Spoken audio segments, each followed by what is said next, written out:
would be run community. So and every Filipino should have this ID. Okay, BIR, BIR payers. Okay, and then from there, yeah, you're free. You're free to have medical assessments. So there are pharmacies na it is not going to cost the whole entire money of yours. Pero siguro hindi naman naabutin siguro ng ₱2 siguro. Yung halaga naman. Kasi dito mismo sa new upgraded Philippine Government Hospital, meron siyang medical laboratory na itatalaga research facilities para sa mga Filipinos. Ngayon, kung meron kayong Filipinos abroad na nagbabayad ng taxes sa BIR, kasama na rin kayo dito. Meron na rin kayong health coverage. So anyway, magkakaroon ng available rooms, most likely 500 starting.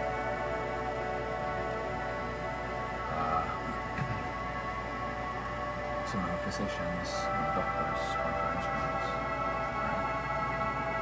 So ito yung admittance room, 100 beds, 100 rooms. Ito yung entrance, lobby, interior niya.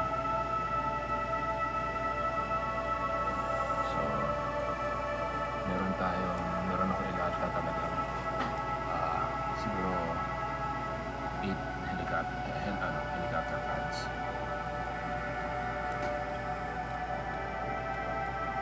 So ito yung si Dr. T. Liaspi Geraldo, sa mga staff niya. So this will be for nurses lobby. Ito yung magiging duty officer. Alright. So yung medicinal for the pharmacy, karamihan magiging kuha sa plant-based. So yan yan. Doon mismo sa loob ng newly upgraded Philippine Government Hospital, meron siyang agriculture farming plant-based for pharmaceuticals research facilities. So ito yung sa resto canteen ng nurses para hindi kayo masyadong hapong-hapong. May shower toilet, may fitness gym kayo, 911 call agents para sa hospital pag i-receive ng mga phone calls. So makakaagapay din kayo sa Philippine National Police. So ito nga yung nakasulat para hindi naman na-argabyado yung OFW abroad. Okay? Sinama ko na rin siya. So for medical research laboratories, ito yung mga kailangan kong bilhin. Meron kayong 10 rooms for physician examinees. 10 rooms din to sa mga psychologist.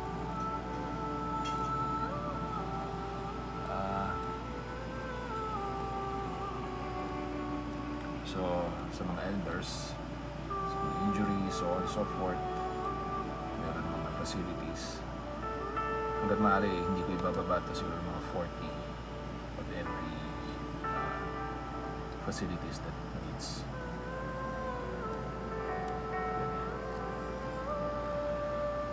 The hospital should have a garden kung replenish ng mentalidad.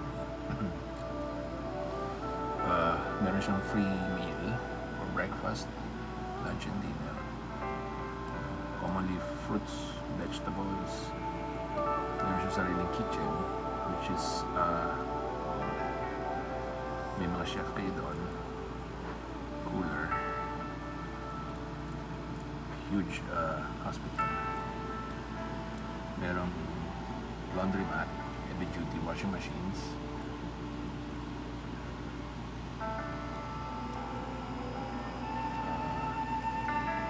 magdadagdag tayo ng mga medical hospital equipment tulad ng mga tent sets para hindi paaga, no? Madali sa para madali sa mission. So anyway, mga 400 sets gagalaman ko rin. Just like this, ito sa mga pang-ambulance system.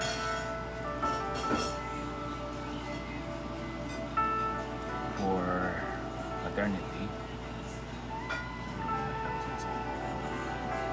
20 sets. Cafeteria para sa mga family members. So ito magiging meal. Buffet siya. Buffet. So meron siyang facilities. This would be underground. Katulad na pang-rehab, swimming pool, treadmills, right? Mga cleaning supplies, sanitation, degrees, paper toilet, paper towels. The newly upgraded hospital facility would be connected agreement. Self-powered electricity as well as water. Meron kayong sarili niyong incinerator or hospital. Para sa mga SCAO, sa mga may mental illness.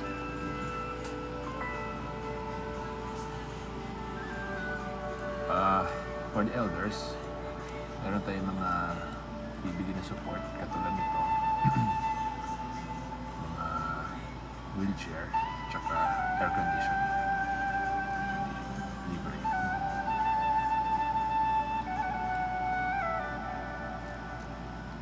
So, kailangan ko rin bumili ng pang-diagnose imaging. So, yun ang pagtatalaga ako sa Philippine Government Hospital. What do I love the most on this hospital?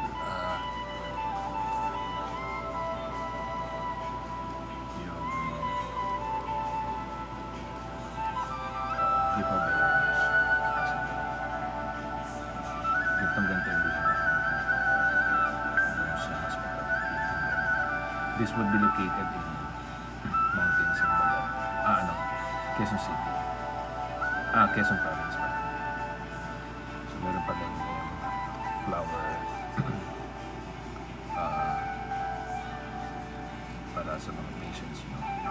Gusto mo bumili.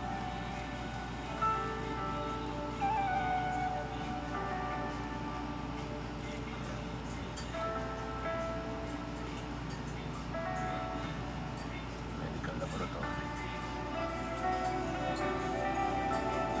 So, ito ang bagong logo